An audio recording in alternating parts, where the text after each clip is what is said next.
السلام علیکم دوستو، میری پہلی فیٹی لیور پر اپلوڈ کی گئی ویڈیو میں کسی نے کومنٹ کیا ہے کہ فیٹی لیور کے لیے کون سی ایکسرسائز کرنی چاہیے۔ مجھے لگتا ہے کہ یہ کویسچن کسی جم ریٹ نے کیا ہے، کیونکہ فیٹی لیور زیادہ تر ان لوگوں میں ہوتا ہے جو اوبیس یا موٹے ہوتے ہیں۔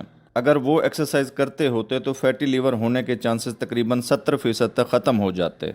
تو اپنے ٹاپک پہ واپس آتے ہیں۔ جیسے میں پہلے ویڈیوز میں بتا چکا ہوں کہ فیٹی لیور دو قسم کے ہوتے ہیں، alcoholic fatty liver, non alcoholic fatty liver.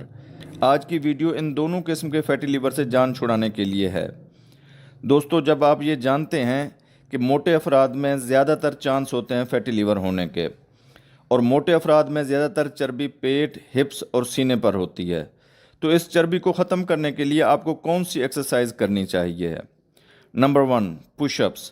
اس سے سینے اور پیٹ کی چربی ختم ہوتی ہے۔ Number 2، cycling. اس سے ہپس کی چربی ختم ہوتی ہے۔ نمبر 3، اسکویٹنگ۔ اس سے بھی پیٹ کی چربی ختم ہوتی ہے۔ Number 4، running. اس سے ہپس کی چربی ختم ہوتی ہے۔ تقریباً ہر قسم کی ورزش جسم سے چربی ختم کرنے میں مدد دیتی ہے، اس لیے آپ کو ورزش سٹارٹ کر دینی چاہیے ہے۔ ان ورزشوں کے ساتھ ساتھ آپ یہ بھی یقینی بنائیں کہ آپ کی خوراک میں کوئی ایسی چیز شامل نہیں ہے جس سے جسم کی چربی میں اضافہ ہو، جیسا کہ جنک فوڈ جس میں برگر، شاورما، چپس، مٹھائیاں، کولڈ ڈرنکس وغیرہ شامل ہیں۔ ان سے بہت زیادہ پرہیز کریں۔ جب آپ کی چیسٹ، پیٹ اور ہپس کی چربی 50% تک کم ہو جائے گی تو تب آپ کے جگر میں جمع فیٹس بھی کم ہونا شروع ہو جائیں گے۔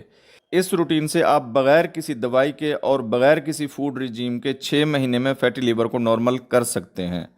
6 مہینے کچھ زیادہ ٹائم نہیں ہے۔ اس عمل سے نہ صرف آپ اپنے فیٹی لیور کو نارمل کر رہے ہیں بلکہ اپنے جسم کو بھی اٹریکٹیو بنا رہے ہیں، بلکہ اس سے آپ شوگر اور بلڈ پریشر سے بھی بچ سکتے ہیں۔ بس آپ نے 6 مہینے کے ٹائم سے نہیں گھبرانا، بس اس عمل کو اچھے طریقے سے شروع کر دیں، کیونکہ well begun is the half done. امید ہے یہ معلوماتی ویڈیو آپ کو پسند آئی ہوگی۔